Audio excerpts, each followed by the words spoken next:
الحمد لله رب العالمين والصلاة والسلام على سيد المرسلين أما بعد فأعوذ بالله من الشيطان الرجيم بسم الله الرحمن الرحيم الصلاة والسلام عليك يا رسول الله وعلى آلك وأصحابك يا حبيب الله الصلاة والسلام عليك يا نبي الله ওয়ালা আলিকা ওয়া আসহাবিকা ইয়া নূর আল্লাহ।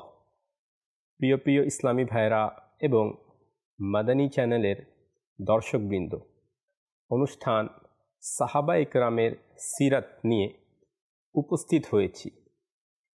আপনারা জানেন যে আমরা এই অনুষ্ঠানে ওই সকল সাহাবা ইকরাম আলাইহিমুর রিদওয়ান এর সিরাত নিয়ে আলোচনা করব যাদেরকে নবী করিম সাল্লাল্লাহু আলাইহি ওয়াসাল্লাম বিভিন্ন দেশের রাজা বাদশার নিকট প্রেরণ করেছিলেন ইসলামের দাওয়াত পৌঁছানোর জন্য।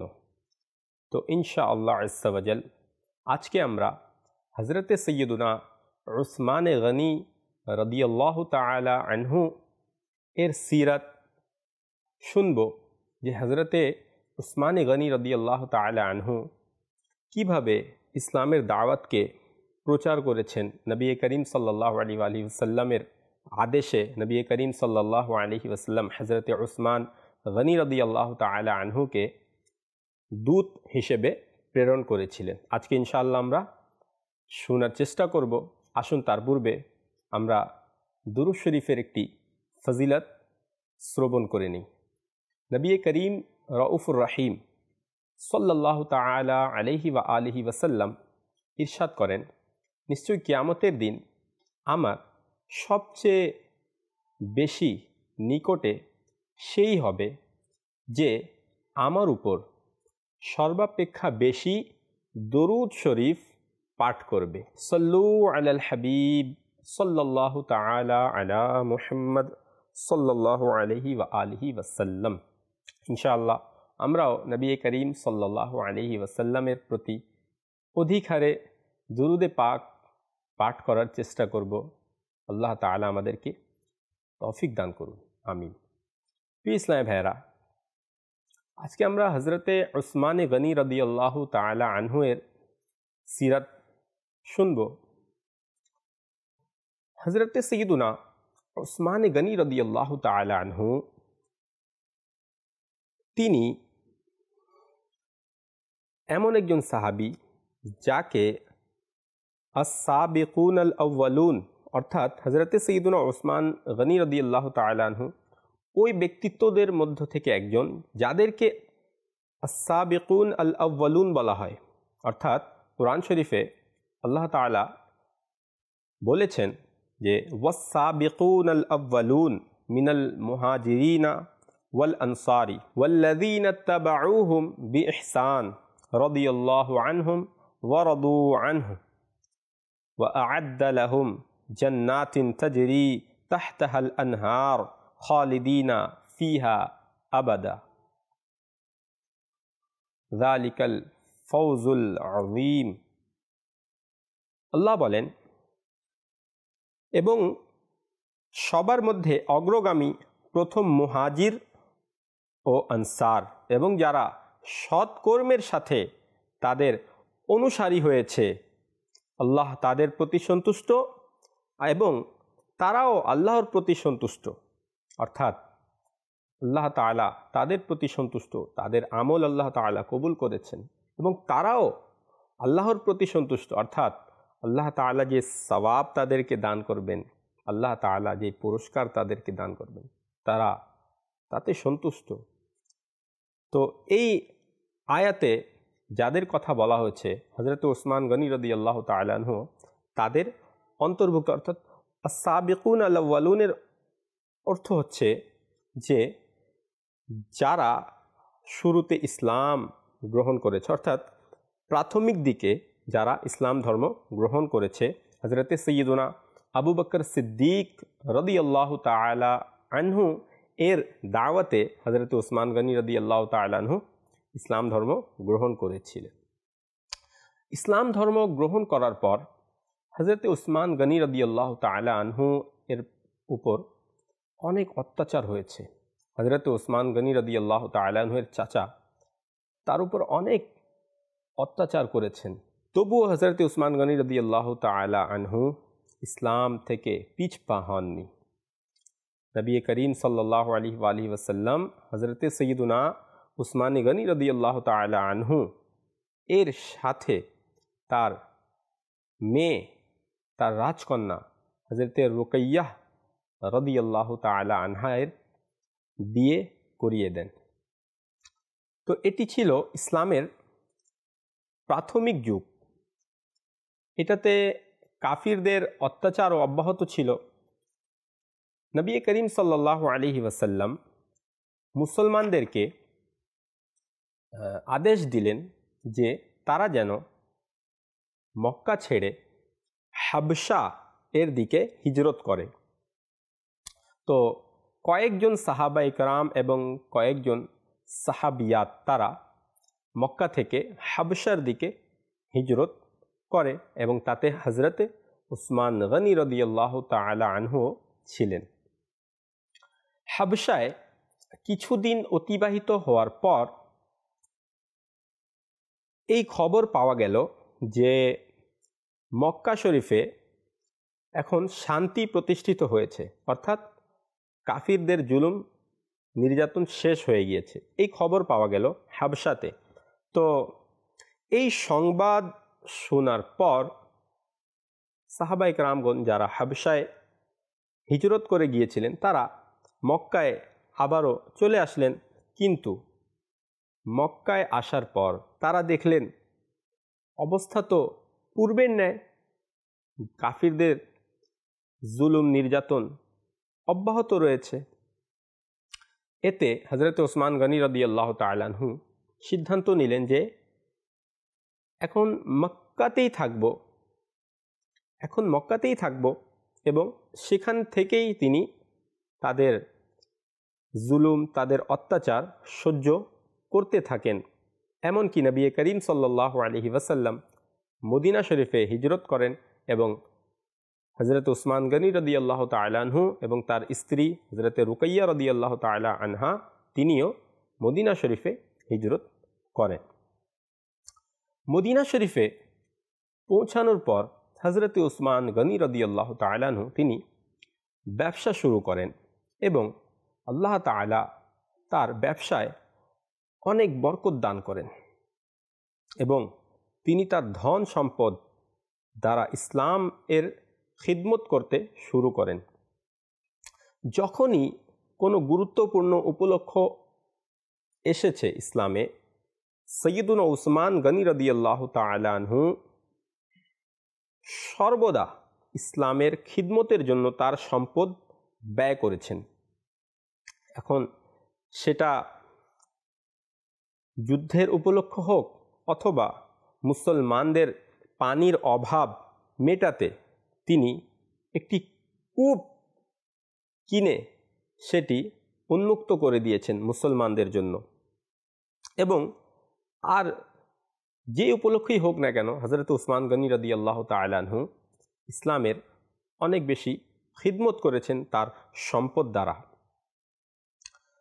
যখন ইসলাম ও কুফরের প্রথম যুদ্ধ সংঘটিত হয়, যাকে ইয়াউমুল ফুরকান বলা হয়, অর্থাৎ বদর যুদ্ধ যখন সংঘটিত হয়, এ সময় নবী করিম সাল্লাল্লাহু আলাইহি ওয়াসাল্লাম বদরে গমন করেন, কিন্তু উসমান গনি রাদিয়াল্লাহু তাআলা আনহু তিনি বদরে যেতে পারলেন না।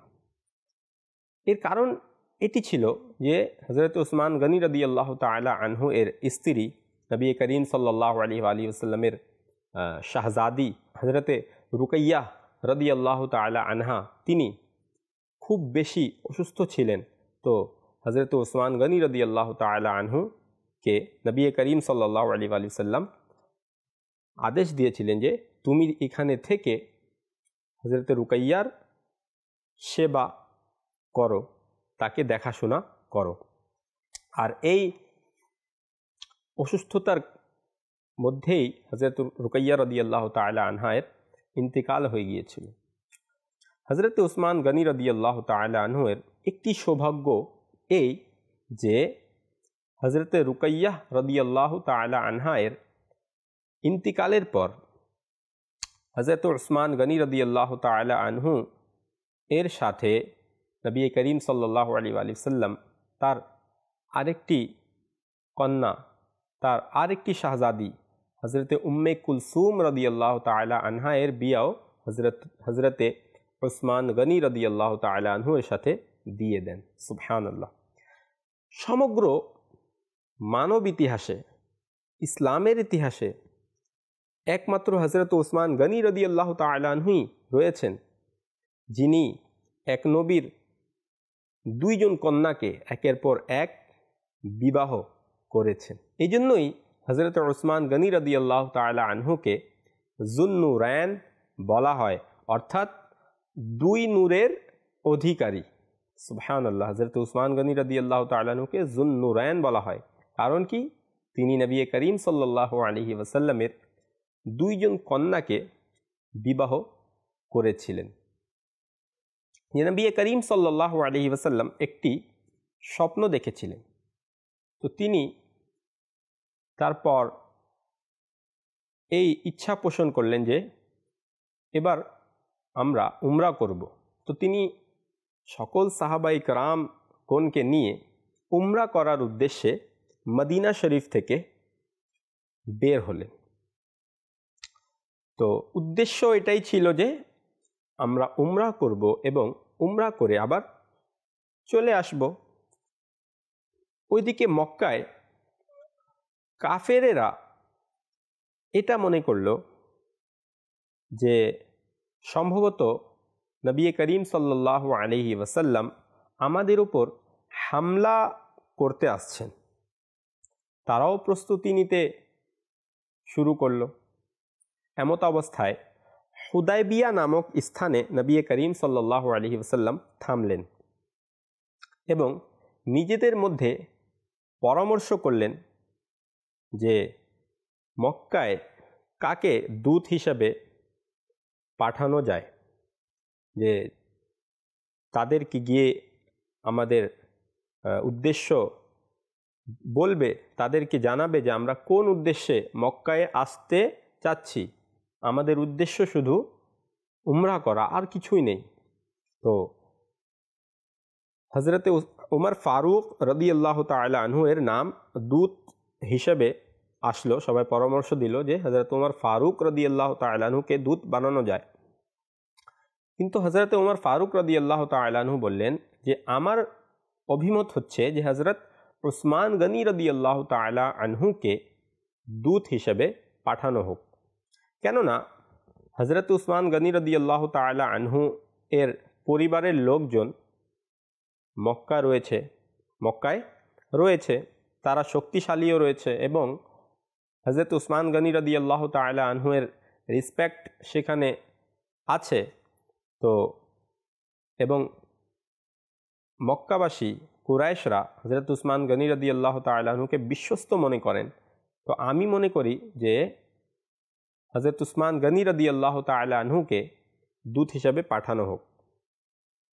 তাই তার মতামত গৃহীত হয় এবং নবী করিম সাল্লাল্লাহু তাআলা আলাইহি ওয়াসাল্লাম হযরত উসমান রাদিয়াল্লাহু তাআলা আনহুকে তার দূত, তার বার্তাবাহক নিযুক্ত করেন এবং মক্কার কুরাইশদের কাছে প্রেরণ করেন। উসমান গনি রাদিয়াল্লাহু তাআলা আনহু যখন সেখানে পৌঁছালেন তখন তার এক আত্মীয়ের বাসায়, অর্থাৎ হযরত উসমান গনি রাদিয়াল্লাহু তাআলা আনহু এর পরিবারের কিছু লোক সেখানে ছিল। তো তিনি এক আত্মীয়ের বাসায় তিনি প্রথমে সেখানে তার ঘরে, অর্থাৎ ওই আত্মীয় যে ছিল সে হযরত উসমান গনি রাদিয়াল্লাহু তাআলা আনহুকে নিজের ঘরে নিয়ে আসলো। তো উসমান গনি রাদিয়াল্লাহু তাআলা আনহু তার আশ্রয়ে মক্কার কাফেরদের কাছে পৌঁছলেন এবং তাদের কাছে নবী করিম সাল্লাল্লাহু আলাইহি ওয়াসাল্লামের বার্তা যে রয়েছে সেটা তাদেরকে শোনালেন। তো তাদের মধ্যে অন্যান্যরা তো ছিল, কিন্তু আবু সুফিয়ান সেখানে ছিল না। তো হযরতে উসমান রাদিয়াল্লাহু তাআলা আনহু আবু সুফিয়ানের সঙ্গে কথা বলার জন্য তিনি মক্কায় যান। আবু সুফিয়ান সেখানে ছিল।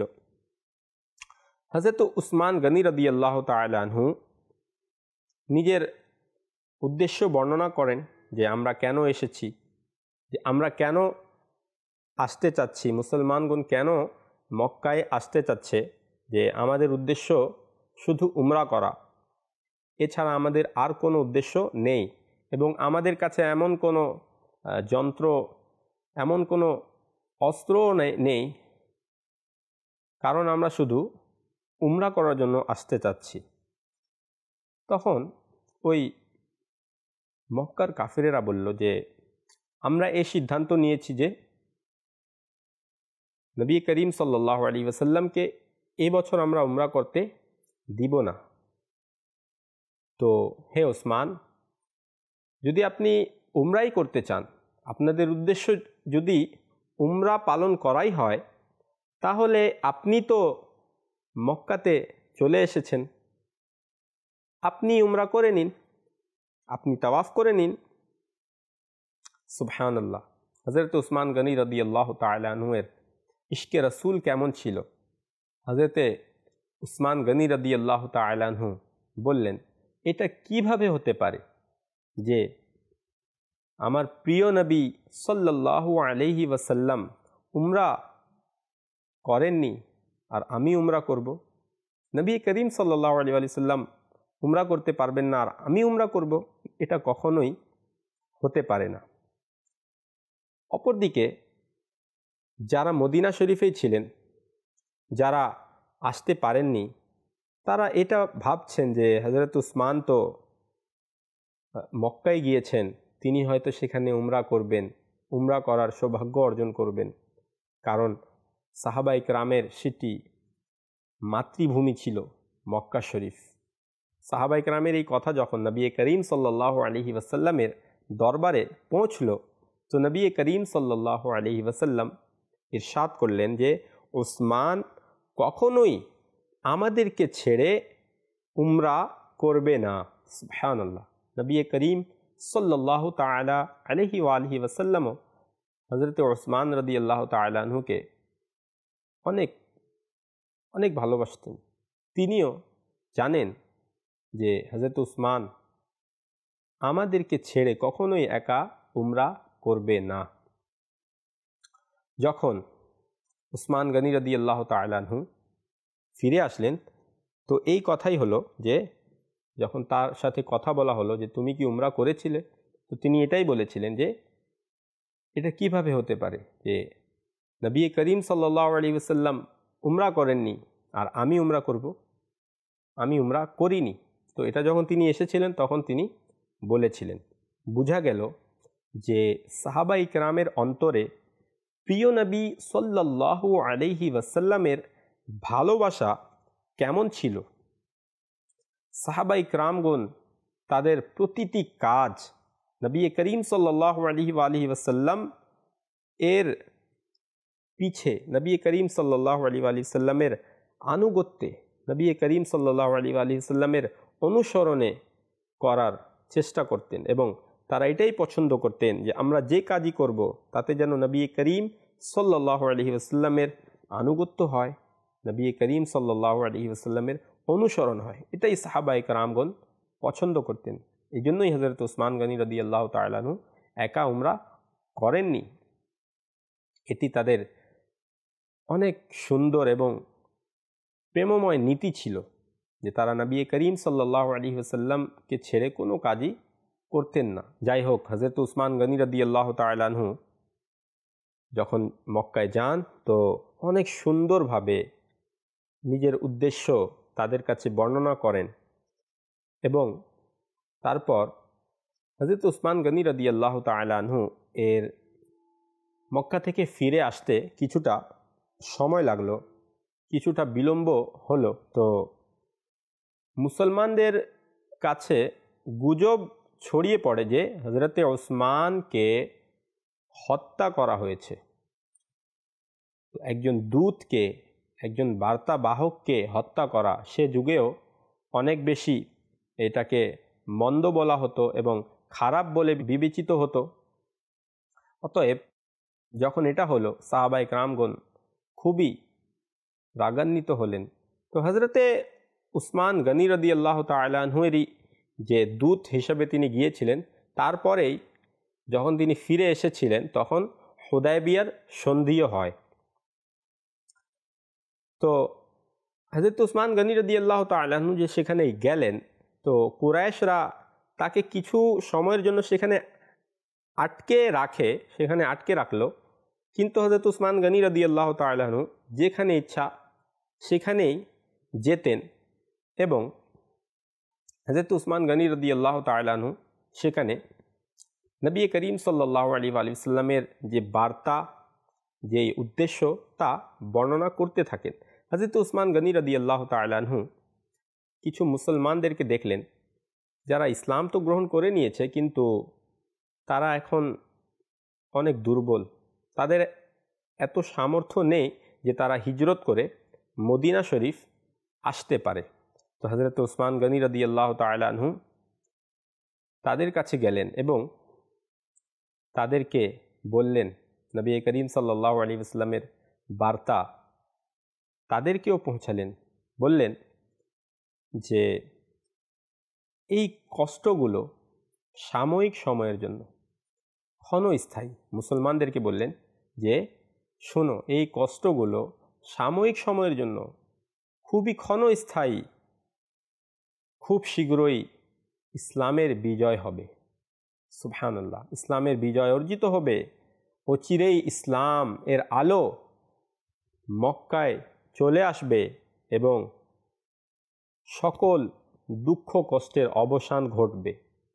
এভাবে তিনি দুর্বলদের কাছে যেতে থাকেন এবং তাদেরকে সাহস দিতে থাকেন এবং ইসলামের উপর অটল থাকতে বলেন।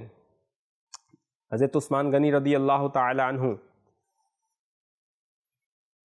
সাহসিকতার সঙ্গে মুসলমানদের কাছে নবী করিম সাল্লাল্লাহু আলাইহি ওয়াসাল্লাম এর বাণী পৌঁছে দেন এবং মক্কার কাফিরদের কাছে এই বার্তাটি সুন্দরভাবে পৌঁছে দেন এবং তারপর তিনি ফিরে আসেন। অর্থাৎ যখন কাফিরেরা এটি শুনল যে মুসলমানগণ এই কথার উপর বায়াত গ্রহণ করেছে যে তারা এখন হযরতে উসমানের হত্যার প্রতিশোধ নিবে, তো কাফিরেরা ভয় পেয়ে গেল এবং হযরত উসমানকে তারা ছেড়ে দিল এবং হযরত উসমান রাদিয়াল্লাহু তাআলা আনহু যখন ফিরে আসলেন তারপর হুদায়বিয়ার সন্ধি হলো।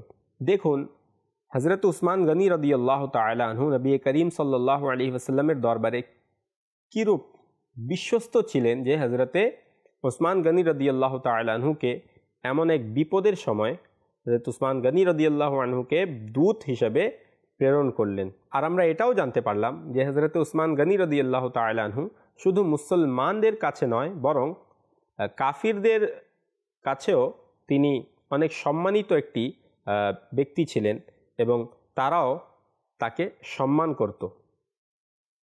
এবং হযরত উসমান গনি রাদিয়াল্লাহু তাআলা আনহু কে সকল সাহাবীদের মধ্যে নির্বাচিত করা হয়েছিল, কারণ মক্কার কুরাইশরাও হযরত উসমান গনি রাদিয়াল্লাহু তাআলা আনহুকে সম্মান করত। আর এটাও হযরতে উসমান গনি রাদিয়াল্লাহু তাআলা আনহুর জীবনের একটি দিক। হযরত উসমান গনি রাদিয়াল্লাহু তাআলা আনহু নবী করিম সাল্লাল্লাহু আলাইহি ওয়াসাল্লামকে ছেড়ে উমরা করেননি। তো এখান থেকে এটাও জানা গেল যে হযরত উসমান গনি রাদিয়াল্লাহু তাআলা আনহু নবী করিম সাল্লাল্লাহু আলাইহি ওয়াসাল্লামকে কিরূপ ভালোবাসতেন এবং সকল সাহাবায়ে কেরাম নবী করিম রউফুর রহিম সাল্লাল্লাহু আলাইহি ওয়াসাল্লামকে ভালোবাসতেন এবং নবী করিম সাল্লাল্লাহু আলাইহি ওয়াসাল্লামকে ছেড়ে তারা কোনো কাজই করতেন না। এর সাথে আমরা এটাও জানতে পারলাম যে হযরত উসমান গনি রাদিয়াল্লাহু তাআলা আনহু এর প্রজ্ঞা, তার অন্তর্দৃষ্টি, তার জ্ঞান এবং কোন বিষয়ে কি করতে হবে এগুলো বুঝার, এগুলো উপলব্ধি করার জ্ঞান হযরত উসমান গনি রাদিয়াল্লাহু তাআলা আনহুর অনেক বেশি ছিল। আল্লাহ করিম হযরত উসমান গনি রাদিয়াল্লাহু তাআলা আনহু এর ওসিলায় আমাদেরও ইলমে দিন এবং দিনের খিদমত করার তৌফিক দান করুন। তারপরে হযরত উসমান গনি রাদিয়াল্লাহু তাআলা আনহু ইসলামের তৃতীয় খলিফাও হলেন। হযরত উমর ফারুক রাদিয়াল্লাহু তাআলা আনহু এর ওয়াফাতের পর হযরত উসমান গনি রাদিয়াল্লাহু তাআলা আনহু ইসলামের তৃতীয় খলিফা নির্বাচিত হন। হযরত উসমান গনি রাদিয়াল্লাহু তাআলা আনহু এর আমলে মুসলমানরা অনেক বিজয় অর্জন করে। আল্লাহ তাআলার কাছে দোয়া যে আল্লাহ তাআলা হযরত উসমান গনি রাদিয়াল্লাহু তাআলা আনহু এর ওসিলায় আমাদেরকেও দ্বীনের খিদমত করার তৌফিক দান করুন এবং হযরত উসমান গনি রাদিয়াল্লাহু তাআলা আনহুর ওসিলায় আমাদেরকে বিনা হিসাবে মাগফিরাত দান করুন। আমিন বিজাহিন নবিয়্যিল আমিন সাল্লাল্লাহু আলাইহি ওয়া আলিহি ওয়াসাল্লাম। সাল্লু আলাল হাবিব সাল্লাল্লাহু তাআলা আলা মুহাম্মদ সাল্লাল্লাহু আলাইহি ওয়াসাল্লাম।